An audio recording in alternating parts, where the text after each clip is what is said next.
কি গো রান্না করে ফেললে তুমি? হ্যাঁ, রান্না করে ফেললাম এই তো। তো মটর আর সব কি হয়ে যায়? মটর দিয়ে আজকে একটু আলাদা করেই বানাচ্ছি, কারণ কদিন থেকেই তো জ্বর সর্দি, একদম কিছু তো দেখতেই পাচ্ছি, খেতেই পাচ্ছি না ভাতটা।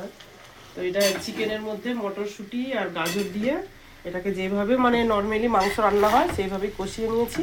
আর এই যে উপর দিয়ে ভাতটা সেদ্ধ করে রেখেছিলাম, তো ওটাকে এর সাথে দিয়ে একবারে সব রেডি করে নিচ্ছি মেখে।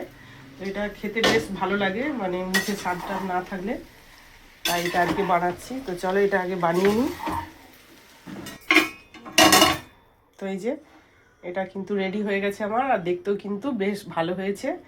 আর এটা জানো তো, একটু মটরশুঁটিটা বেশি করে দিতে হয়, তাহলে কিন্তু খেতে বেশ ভালোই লাগে। আর এই যে মানারির জন্য আগে বেড়ে নিয়েছি, ওকে আগে খেতে দিয়ে দিই। আর এটা চিকেন মটর পোলাও বলা যেতেই পারে, কিন্তু এর মধ্যে আমি পোলাও চালটা দিইনি, এমনি বাড়িতে যে নর্মালি চালটা রান্না করি ওটা দিয়েই বানিয়েছি আজকে। তো নাম যাই হোক না কেন, এটা কিন্তু খেতে দারুণ টেস্ট হয় জানো তো। আর তো এটাই আজকে আমাদের রাত্রি খাওয়া।